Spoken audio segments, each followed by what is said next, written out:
साल था 2020। दिसंबर का ठंड अपनी हद पार थी, लेकिन कुछ लोगों के दिल में न ठंड थी न इंसानियत।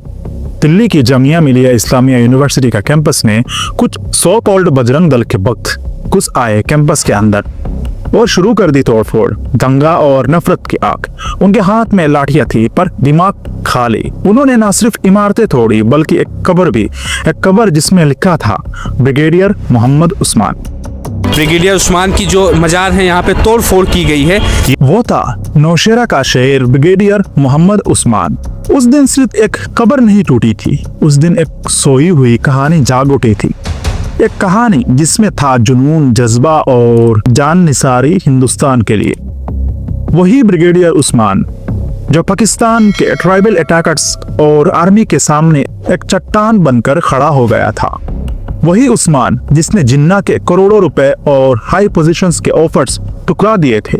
वही उस्मान जिसके सर पर पाकिस्तान ने 50,000 रुपए का इनाम रखा था, जो उस समय के बहुत बड़ी रकम हुआ करती थी। वही उस्मान जिसने कसम खाई थी, जब तक झांगर वापस नहीं लूंगा तब तक खाट पर नहीं सोऊंगा, और 3 महीने बाद उस कसम को पूरा भी कर दिखाया। अक्टूबर 1947 पाकिस्तान ने कश्मीर पे कब्जा करने के लिए चलाई ऑपरेशन गुलमार्ग। हजारों ट्राइबल अटैकर्स मुजफ्फराबाद के रास्ते से बारामूला तक घुस आए। हिंदुस्तान के पास बस 500 जवान थे और सामने 15,000 अटैकर्स। फिर स्टेज पर आए ब्रिगेडियर मोहम्मद उस्मान, एक ऐसा सोल्जर जिनके अंदर ईमान भी था, जुनून भी था और भारत के लिए एक आग भी।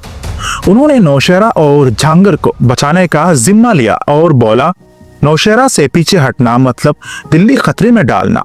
उन्होंने हर शाम अपने जवानों को एड्रेस किया। उन्होंने याद दिलाया, ये जंग सिर्फ जमीन की नहीं, इज्जत और देश की है। ब्रिगेडियर उस्मान ने एक जबरदस्त प्लान बनाया, ऑपरेशन कीपर। यह नाम उन्होंने जनरल करियप्पा के नाम पर रखा था, क्योंकि ब्रिगेडियर उस्मान ने उनसे एक वादा किया था, नौशेरा को हर हाल में वापस लेना है। उन्होंने दुश्मन के ऊपर सीधा अटैक नहीं किया, इंस्टेड एक फेक रोमर फैलाया कि इंडियन आर्मी झांगर की तरफ अटैक करेगी, और जब पाकिस्तान सोच रहा था वहां से अटैक होगा, ब्रिगेडियर उस्मान ने चुपके से अपने सोल्जर्स को नौशेरा के पास कोट विलेज भेज दिया। 7 फरवरी 1948 सुबह का वक्त था। इंडियन जवानों ने दुश्मन को सरप्राइज कर दिया और कट पर भारत का तिरंगा लहराया गया। 2000 पाकिस्तानी मारे गए और तब दुनिया ने पहली बार सुना the lion of Naushera, brigadier Mohammad Usman. लेकिन ब्रिगेडियर उस्मान का मिशन अभी पूरा नहीं हुआ था। झांगर अभी भी पाकिस्तान के कब्जे में था। 14 मार्च 1948 ब्रिगेडियर उस्मान ने ऑपरेशन विजय स्टार्ट किया। उन्होंने 3 फेज में झांगर रिक्लेम करने का प्लान बनाया, आर्टिलरी, मोर्टर और 3 बटालियन एक साथ। Coordinated attack. बैटल खत्म होती है और तिरंगा फिर से झांगर पर लहराया जाता है। ब्रिगेडियर उस्मान अपनी कसम पूरी करते हैं। 3 महीने तक जमीन पर सोने के बाद पहली बार बेड पर सोते हैं और बोलते हैं, मौत हर किसी को आनी है, पर इससे बड़ा शराब क्या होगा कि अपने देश के लिए मरते हुए मिट्टी में समा जाए।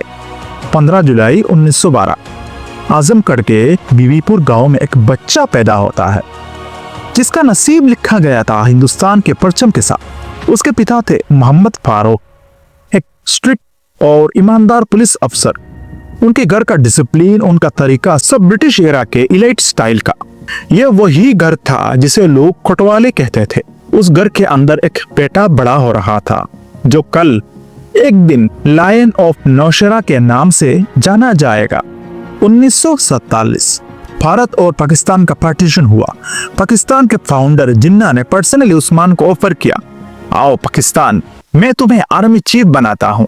लेकिन उस्मान ने जवाब दिया, मैं अपने भारत को नहीं छोड़ सकता। मैं यहाँ की मिट्टी में पैदा हुआ हूँ और इसी मिट्टी में दफन हूँगा। जिन्ना के करोड़ों रुपए, कुर्सी, पावर सब उन्होंने लात मार दी थी, क्योंकि उस्मान के लिए हिंदुस्तान सिर्फ एक देश नहीं, एक ईमानदारी थी, एक जज्बा था, एक ईमान का अंग था। ब्रिगेडियर उस्मान सिर्फ एक सोल्जर नहीं थे, एक पोएट भी थे, एक इंसान भी। बैटल के पहले वो कुरान की तिलावत करते थे और अपने सोल्जर्स से कहते थे, शहादत से बड़ी इज्जत नहीं जब वो अपने देश के लिए हो। उन्होंने अपने अफसर को बचाया, कभी अपने जवानों को अकेला नहीं छोड़ा। जब एक अफसर ने सिग्नल गलत भेजा, हेडक्वार्टर्स ने पनिशमेंट दे दी उस अफसर को, लेकिन ब्रिगेडियर उस्मान ने पत्र लिखा और कहा यह इंफॉर्मेशन एनिमी के लिए नया नहीं है, बस अपने अफसर को बचा लिया। 1 जुलाई 1948 नौशेरा के आसमान से गोलियां बरस रही थी। उस वक्त वो नौशेरा की पोस्ट पे थे। उनका टेंट लगा था एक छोटी सी चट्टान के पास। उस वक्त एक मिसाइल आया और चट्टान पर गिरा और ब्रिगेडियर मोहम्मद उस्मान शहीद हो गए। वो शहीद हुए अपने भारत के लिए। उनके फ्यूनरल में खुद प्राइम मिनिस्टर नेहरू आए और उनका जिस्म दिल्ली के जामिया कब्रिस्तान में दफन हुआ। आज भी उनकी कब्र पर लिखा है lion of Naushera, brigadier Mohammad Usman. और जब कोई उस कब्र को तोड़ने की कोशिश करता है तो सिर्फ पत्थर नहीं टूटता है हिंदुस्तान का शर्म और हमारे याददाश्त। ब्रिगेडियर मोहम्मद उस्मान मर नहीं गए, वो आज भी जिंदा है, हर सोल्जर्स के दिल में, हर तिरंगे के रंग में। दोस्तों, ये वीडियो अगर आपको पसंद आई तो लाइक कर देना और जाने से पहले सब्सक्राइब भी कर देना।